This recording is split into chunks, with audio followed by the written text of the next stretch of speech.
Hello guys, क्या आप job की तलाश में हो या इंडिया या फॉरेन में जॉब करनी है? क्या आपको इंडिया में फॉरेन में बिजनेस करना है? तो दोस्तों, अगर आप इन सवालों के जवाब ढूंढ रहे हो तो देर किस बात की, जल्दी से हमारी चैनल सब्सक्राइब करें और बेल आइकन दबाइए, क्योंकि ये चैनल आपके लिए ला रहा है जॉब, वीज़ा और business tips. Visa related, job related कोई भी क्वेश्चन हो, जल्द ही हम देंगे आपके सवालों के जवाब। नाजरीन, खुशखबरी का ऐलान ये भी है कि अगर आप फ़ॉरेन में जॉब करना चाहते हैं या फ़ॉरेन रिलेटेड मालूमात जॉब्स के ताल्लुक से हासिल करना चाहते हैं या वीज़ा के ताल्लुक से मालूमात हासिल करना चाहते हैं तो डिस्क्रिप्शन में NS job visa and techno tips इस चैनल की डिस्क्रिप्शन में लिंक दी गई है। उसे आप ओपन कीजिए, लाइक कीजिए और सब्सक्राइब कीजिए, शेयर कीजिए और नईम संजानवाला से कॉन्टैक्ट कीजिए।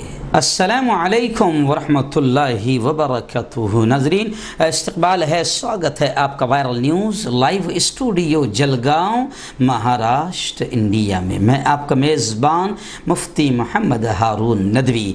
आइए खानदेश बुलेटिन यानी नासिक ज़िला, ऐसे ही धुलिया, नंदुरबार, जलगांव ज़िला, मालेगांव की कुछ अहम ख़बरों की झलकियाँ हम लोग बयान करते हैं, क्योंकि तफसीली बयान करेंगे चारों ज़िले की ख़बरें तो बड़ी लंबी ख़बरें हो जाएगी। खैर, फिर भी आप लोग पसंद कर रहे हैं, रोज़ाना हज़ारों की तादाद में आप लोग देख रहे हैं, इसलिए हम इस सिलसिले को खानदेश बुलेटिन के नाम से, क्योंकि बड़ी बड़ी नेशनल ख़बरों में यह हमारी लोकल ख़बरें दब जाया करती थी, इसलिए हमने स्पेशली हमारे इलाके खानदेश के लोगों को इलाके की ख़बरें पता चले, इसलिए हमने खानदेश बुलेटिन शुरू किया है। खैर, आइए सबसे पहले मैं अपील करता हूँ कि जो साथी अभी तक चैनल से जुड़े नहीं हैं वो फ़ौरन चैनल से जुड़ जाएँ।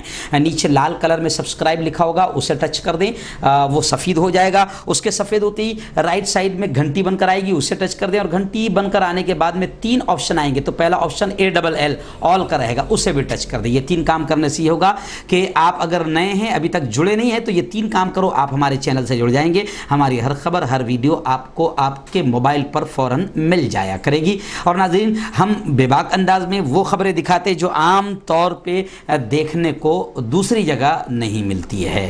नाज़रीन, आइए बात शुरू मैं रोज़ाना मालेगांव से ही करता हूँ। कुछ लोग कमेंट में लिखते हैं कि मुफ्ती साहब, मालेगांव से ऐसी क्या स्पेशल मोहब्बत है? तो हम खैर, जो भी मोहब्बत है वो अल्लाह ही जानता है, लेकिन ये कोई ऐसा मसला नहीं है कि वहाँ से शुरू करना कोई मामला अलग हो जाए, ऐसा कोई मसला नहीं है। लेकिन मैं शुरू करता हूँ तो आमतौर से मालेगांव से शुरू करता हूँ, मेरा जहन बन गया है। तो मालेगांव से मैं ख़बर शुरू करता हूं कि मालेगांव में आपको मैंने कुछ दिनों पहले ख़बर बताया था कि मालेगांव में एक फ्लाईओवर ब्रिज बन रहा है, जिसके लिए करोड़ों रुपया यूँ समझिए कि मंजूरी भी हो चुकी है। लेकिन वो जो ब्रिज है, फ्लाईओवर ब्रिज जो है, लोकली सियासी विवादों का शिकार हो गया है। और जो मालेगांव में सियासी रंजिशें हैं, इसको लेकर वो ब्रिज उसका शिकार हो गया है। लेकिन कई लोगों से जब हमने बात की तो सबका कहना था कि मुफ्ती साहब, दुआ करो कि सियासी रंजिशें हमें नुकसान न पहुंचाए किसी भी मामले में, सिर्फ यही नहीं और भी दूसरे मामलों में सियासी रंजिशें हमको नुकसान न पहुंचाए। क्योंकि आमतौर से कहावत है ना कि कभी कभी दो के बीच में तीसरा भी पीसा जाता है, या गऊ के साथ घुन भी पीसे जाते हैं, तो वैसा मसला है। तो खैर, वहाँ के फ्लाईओवर के ब्रिज को लेकर अभी इस वक्त मेरी निगाहों के सामने खबर आई है कि मालेगांव के जो साबिक MLA हैं, विधायक जनाब शेख आसिफ साहब, उन्होंने ये मुतालबा किया है, ये डिमांड किया है कि फ्लाईओवर ब्रिज को हुकूमत से मंजूर शुदा प्लान के मुताबिक ही तामीर किया जाए। आपको बता दूं कि ज़ेर तामीर ख्वाजा गरीब नवाज फ्लाईओवर ब्रिज की तामीर गुज़िश्ता हफ्ता भर से हंगामों और विवादों के दरमियान जूझ रही है। मैंने जिस तरीके से शुरू में कहा, गुज़िश्ता हफ्ते मैंने आपको बताया था कि वहाँ के जो अभी नवमुंतखब MLA मुफ्ती मोहम्मद इस्माइल साहब कासमी, उन्होंने म्यूनसिपल कमिश्नर को स्पॉट विजिट करवाते हुए ये बयान दिया कि फ्लाईओवर ब्रिज की लंबाई 80 मीटर मजीद बढ़ाई जाए। उन्होंने एक्सीडेंट और हादसा के ख़तरे के अलावा स्कूली बच्चों की तकलीफ का उज़्र पेश करते हुए लंबाई बढ़ाने के लिए 2 महीनों दिनों की मुद्दत तलब करते हुए काम को रोकने का इंतबा दिया, लंबाई न बढ़ने की सूरत में इस तामीरी काम को बंद करने की धमकी दी थी। ये सारी खबरें हमने आपको दिखाई थी। खैर इस वक्त अब शेख आसिफ जो फ्लाई ओवर ब्रिज के तामीर के हक में हैं, उनका कहना है कि इस फ्लाई ओवर ब्रिज की तामीर की जाए और हुकूमत से जो मंजूर शुदा प्लान है उसके मुताबिक ही फ्लाई ओवर ब्रिज को तामीर किया जाए। नाज़रीन, ऐसे ही नासिक शहर और नासिक ज़िले की बड़ी खबर आई है कि नासिक ज़िले के जो पालक मंत्री है, जी हाँ, भुजबल साहब ने गुज़िश्ता कल बाकायदा नासिक शहर के, नासिक ज़िले के ज़िम्मेदारों से बैठकर बातचीत की और भुजबल साहब ने साफ तौर से ये कहा कि सेहत के मुतालिक पूरी तरीके से तवज्जो दी जाए और पूरी तरीके से एहतियाती इक़दामात इख्तियार किए जाए, क्योंकि आपको हम लगातार बता रहे हैं कि नासिक ज़िले में भी कोरोना का कहर बढ़ रहा है। फ़िलहाल तो अभी कंट्रोल में भी है और बहुत हद तक वहाँ के ज़िम्मेदारान, चाहे वो मेडिकल लाइन से हो या प्रशासन के हो या पुलिस इंतज़ामिया के हो, बहुत ही बेहतर अंदाज में वहाँ खिदमात अंजाम दे रहे हैं। फिर भी छगन भुजबल साहब ने साफ तौर से ये कहा कि हमें बहुत ज़्यादा ध्यान और देना होगा, क्योंकि अभी हम अनलॉक की दिशा में जा रहे हैं, अनलॉक की दिशा में जा रहे हैं। मार्केट, बाजार, बिजनेस, कारोबार, दुकानें सब कुछ खुल चुकी है, इसलिए हमको ज़्यादा ध्यान देने की ज़रूरत है, क्योंकि अब दोबारा लॉकडाउन नहीं लगाया जाएगा। और ये भी बात कही उन्होंने आम शहरियों से, जनता से ये अपील की है कि आम शहरी और नागरिक बिल्कुल भी ना डरें। अगर लगता है ऐसा कि कुछ लक्षण, कुछ निशानियां, कुछ अलामतें बीमारी की पाई जा रही है तो बिल्कुल ना घबराएं, बिल्कुल ना डरें, हिम्मत से काम लें, अपना चेकअप कराएं और अपना इलाज कराएं। नाज़रीन, ऐसी ही एक बड़ी खबर धुलिया शहर से हमारे रिपोर्टर यूसुफ अंसारी उर्फ पापा सर ने ये रिपोर्ट भेजी है कि धुलिया शहर में गुज़िश्ता कल जमीयत उलमा अरशद बदनी की टीम ने ज़िला अधिकारी को, कलेक्टर साहब को बाकायदा एक मेमोरेंडम देकर मुतालबा किया है, ज़िला अधिकारी से भी मुतालबा किया है और आम शहरियों से भी मुतालबा किया है और बाकायदा निंदा की है, निषेध किया है चीन का। जिस तरीके से चीन ने हमारे भारतीय जवानों को, जिस तरीके से चीन ने हमला करके शहीद किया है, इसको लेकर अब पूरे मुल्क में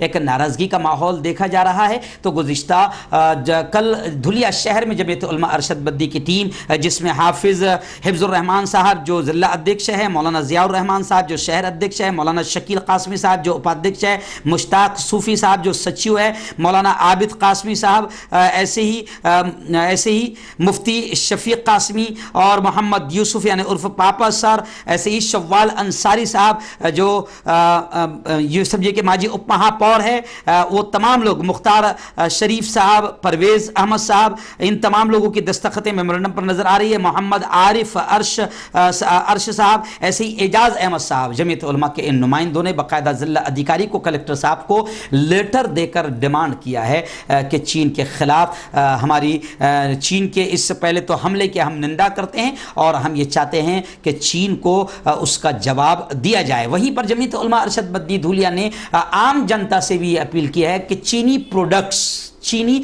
सामान और चीनी माल का पूरी तरीके से बायकाट किया जाए। यह भी एक किस्म का चीन के लिए ज़बरदस्त जवाब होगा। नाज़रीन, ऐसे ही धुलिया शहर से एक बड़ी अफसोसनाक खबर भी आई। हालांकि उस खबर को मैं अच्छी भी कहूँगा और अफसोसनाक भी कहूँगा। अच्छी इस एतबार से कहूँगा कि तहसील पुलिस ने कार्रवाई करते हुए एक नकली शराब के अड्डे पर छापा मारा और वहाँ से तकरीबन 5 लाख के करीब का सामान जब्त करते हुए विशाल विनायक वाघ, ऐसे ही हर्ष, बलवंत सूर्यवंशी और रविंद्र धना पवार, इन लोगों को गिरफ्तार भी किया और तकरीबन 5 लाख का सामान सामग्री वहाँ से जब्त किया। ये बहुत अच्छी बात है, तो इस एतबार से अच्छी खबर है। लेकिन बुरी खबर और अफसोसनाक खबर इस वजह से भी मैं कहूँगा, मुझे बड़ा अफसोस हो रहा है ये कहते हुए कि नकली शराब, ज़रा सोचें, वो इंसान जो भी इसका धंधा करता होगा, जो भी इसका कारोबार करता होगा, ज़रा सोचें कि खुदा ने उसको भी बेटे दिए हैं, बेटियां दिया है, उसकी भी माँ है, बाप है, उसके पूरा ख़ानदान है, फैमिली है।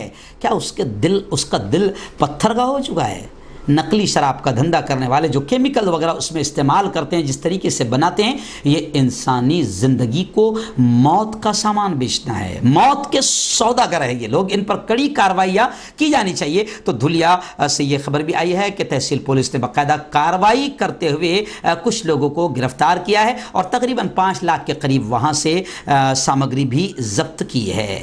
नाज़रीन, ऐसे ही धुलिया शहर से ये खबर हमारे दूसरे जो धुलिया शहर के जो दूसरे रिपोर्टर है हकीम हाजी खान और पापा सर, दोनों ने ये और ख़बर भेजी है कि गुज़िश्ता कल बाकायदा धुलिया शहर में भी जो धुलिया के MLA है, विधायक है ऑल इंडिया मजलिस इत्तेहादुल मुस्लिमीन के डॉक्टर फारूक शाह साहब, उन्होंने भी बाकायदा अमीश देवगन जो न्यूज़ 18 का खबीस शैतान एंकर है, जिसने ख्वाजा मोइनुद्दीन चिश्ती रहमतुल्लाह अलैह की शान में गुस्ताखी की है, अमीश देवगन के खिलाफ भी बाकायदा धुलिया शहर में विधायक डॉक्टर फारूक शाह साहब ने शिकायत दर्ज करवाई। नाज़रीन, आइए बात करते हैं अब जलगांव ज़िले की। जी हाँ नाज़रीन, जलगांव ज़िले से भी कुछ खबरें मेरी निगाहों के सामने आई है। मैं आपको बता दूं कि जलगांव ज़िले में इस वक्त कोरोना की जो अपडेट है गुज़िश्ता रात यानी 24 घंटे तक तो अपडेट ये आई है कोरोना की जलगांव ज़िले में तकरीबन 54 यानी 54 के करीब कोरोना मरीज़ फिर सामने आए हैं। इसमें जलगांव शहर और जलगांव देहात जैसे ऐसे ही एरंडोल तहसील और अमलनेर में मरीज़ों की तादाद में इजाफा हुआ है। जिनकी रिपोर्ट पॉजिटिव आई है उनमें जलगांव शहर से बताया जा रहा है कि 13 की रिपोर्ट है, वहीं पर देहात से 7 है, भुसावल शहर से 3 है, एरंडोल से 7 है, जामनेर से 3 है, यावल से 5 है, अमलनेर से 6 है, भड़गांव से फिलहाल कोई रिपोर्ट नहीं है, पारुला से 1 है और पाचोरा से 1 है। इस तरह यूँ समझिए कि जलगांव ज़िले में गुज़िश्ता कल भी 54 नए कोरोना पॉजिटिव केसेस सामने आए हैं। नाज़रीन, जलगांव ज़िले की एक बड़ी अफसोसनाक और दर्दनाक खबर इस वक्त मेरे निगाहों के सामने है कि ख़ानदानी झगड़े को लेकर एक भाई ने दूसरे भाई का कत्ल कर दिया। ये जलगांव ज़िले के मसावत का वाक़या बताया जा रहा है, जो हमारे यहाँ जलगांव शहर से 12-15 किलोमीटर पर एक गाँव है। इस वाक़े के बाद पूरे गाँव में एक सनसनी फैल गई है। ये वाक़या जुमेरात की रात का बताया जा रहा है। इस दौरान लाश को ठिकाने लगाने की साजिश का भी इंकशाफ हुआ है। MIDC पुलिस ने इस केस में छोटे भाई को गिरफ्तार किया है। पुलिस के मुताबिक मसावत के खड़से नगर का जितेंद्र प्रकाश इंगले 30 साल और संदीप प्रकाश इंगले कोली 25 साल अपनी मां परमीला बाई प्रकाश के साथ रहते हैं। उनमें जितेंद्र शराब पीता था। जुमेरात की शाम 5 से 6 बजे के दरमियान दोनों में पहले तू मैं हुई, फिर नशे में रहते हुए जितेंद्र के साथ बदकलामी हुई। दोनों के बीच फिर गर्मा गर्म बहस हुई और गुस्से में संदीप इंगले ने अपने बड़े भाई जितेंद्र को लकड़ी का डंडा सर पर मारकर बेदर्दी से कत्ल कर दिया। हाँ, तो इस तरह की खबर वहाँ से मिली है। जबकि ये भी कहा जा रहा है कि पड़ोसी दशरात धर्म सिंह बागले और समीर पठान और सद्दाम मनियार ने तनाज़ा हल करने की कोशिश की, मगर खैर वाक़या ऐसा पेश आ गया कि आखिर एक भाई ने दूसरे भाई का कत्ल कर दिया। MIDC पुलिस ने इस केस के सिलसिले में संदीप इंगले और 2 दीगर अफराद को गिरफ्तार भी किया है। MIDC पुलिस स्टेशन में मामला दर्ज किया गया है, तहकीकात जारी है। नाज़रीन, इस खबर को बोलते हुए मैं ये ज़रूर कहूँगा कि मैं बार ये कहता हूँ कि शराब, जैसे हमारे प्रेषित मोहम्मद सल्लल्लाहु अलैहि वसल्लम ने, हमारे नबी ने कहा है, हमारी इस्लाम और शरीयत ने कहा है कि शराब नशा तमाम बुराइयों की माँ है, जड़ है। शराब पिएगा तो फिर माँ को गाली देना आसान, बाप को गाली देना आसान, मर्डर करना आसान, माँ बाप को धक्के देना, लात मारना आसान, बीवी को तलाक देना आसान, भाई का कत्ल करना आसान। तो ये नशा तमाम बुराइयों की जड़ है। मगर क्या करे, हमारी हुकूमत की मजबूरी है कि धंधा भी तो शराब से मिलता है बहुत ज़्यादा। इसलिए लॉकडाउन में भी सबसे पहले अगर किसी धंधे को खोला गया तो वो बेवड़ों से मोहब्बत करते हुए खोला गया, लेकिन वो बेवड़ों से मोहब्बत नहीं है, सबसे ज़्यादा पैसा शराब से मिलता है, इसलिए खोला गया। वरना बेवड़े शराब पीकर क्या कर रहे हैं उसकी ये खबर सामने है। नाज़रीन, आपको मालूम होगा कि जलगांव ज़िले के सिविल अस्पताल से काफ़ी चौंकाने वाली खबरें गुज़िश्ता हफ्ते भी सामने आई और जलगांव ज़िले का सिविल अस्पताल पूरे भारत भर में बदनाम हो गया था लापरवाही की वजह से, गफलतों की वजह से। लेकिन मीडिया ने जिस तरीके से, हम लोगों ने जिस तरीके से, चाहे वो यूट्यूब चैनल्स हो, चाहे वो प्रिंट मीडिया हो, जिस तरीके से मीडिया वालों ने उसके ख़िलाफ़ जब मुहिम शुरू की तो अभी अल्हम्दुलिल्लाह फिर हमने ये भी बताया कि अब सिविल अस्पताल का मामला सुधर गया है और अच्छा हो गया है। लेकिन एक बड़ी खबर फिर इस वक्त सामने आई है। जैसे पहले 85 साल की बुजुर्ग महिला वहां से फरार बताई गई थी और बाद में 6-7 दिनों के बाद में उस महिला की लाश अस्पताल के बाथरूम में मिली तो काफ़ी हंगामा हुआ। लेकिन अब ऐसी ही एक खबर फिर आ रही है ज़िला कोविड सेंटर से कि वहाँ पर फिर एक कोरोना का संदिग्ध मरीज़ जो 80 साल जिनकी उम्र बताई जा रही है वो वहाँ से लापता है। जाहिर बात है कि ये मामला और ज़्यादा चौंकाने वाला है। नाज़रीन, ऐसे ही जलगांव ज़िले का एक तहसील है पाचोरा शहर से इस वक्त बड़ी खबर आई है और मैं समझता हूँ कि अच्छी खबर है। मुझे भी मेरे रिपोर्टर ने बताया, तब मुझे जाकर पता चला और मुझे इत्तला नहीं थी। लेकिन अच्छी खबर इसलिए है कि वहाँ हमारे एक बहुत ही अच्छे सामाजिक कार्यकर्ता है अज़हर ख़ान, वो हमारे सीनियर बुज़ुर्ग हाफिज़ ज़हूर साहब जो हमारे वहाँ जमीयत उलमा के ज़िम्मेदार है, उनके बेटे हैं और ज़बरदस्त सामाजिक कार्यकर्ता है और कौम के मसाइल को लेकर काफ़ी आगे बढ़ते हैं और आवाज़ उठाते हैं। मुझे गुज़िश्ता कल हमारे रिपोर्टर जावेद मुल्ला ने यह बताया कि वो भी कोरोना को लेकर अस्पताल में एडमिट थे और अपना इलाज करा रहे थे और अब अल्हम्दुलिल्लाह अच्छी खबर ये आई है कि वो अब उनकी रिपोर्ट नेगेटिव आई है और अब वो आज अपने घर के लिए रवाना हो चुके हैं। तो उनका फूलों के ज़रिए से ज़बरदस्त अंदाज में उनका इस्तकबाल किया गया। मैंने जावेद मुल्ला से उस वक्त जब वो सुना रहे थे तो मैंने उनसे कहा कि अज़हर मियाँ का बाइट ले लेना कि वो जनता को क्या पैगाम इस वक्त देना चाहते हैं। आइए सुनते हैं क्या कहा अज़हर ख़ान ने। वाकई कोरोना एक मर्ज़ है, एक बीमारी है, लेकिन उससे लड़ाई अगर हमको लड़नी है तो हमको जागरूक होकर वो लड़ाई लड़नी पड़ेगी। जागरूक होने का मतलब ये है कि हमारे यहाँ पर भी किसी भी व्यक्ति को ये बीमारी, ये संसर्गजन्य रोग हो सकता है, उससे घबराए ना। आप जितना घबराएंगे उतना आपका परिवार डरेगा और घबरेगा।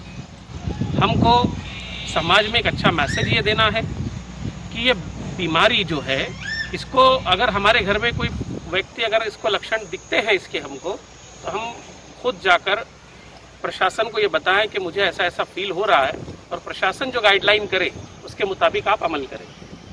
मैं और हमारे सब साथी समाज और अलग अलग सामाजिक क्षेत्रों में काम करने वाले साथी जब हम काम कर रहे हैं, काम करना हमारा फर्ज है, हम करते हैं, लेकिन पता नहीं कब किससे कौन मिल जाए और किससे उसको ये लागण हो जाए, हम ये बता नहीं सकते। तो मुझे भी शक हुआ कि मैंने अपनी टेस्ट करवा लेनी चाहिए। मैं खुद होकर प्रशासन के पास गया और मैंने ये टेस्ट करवाई।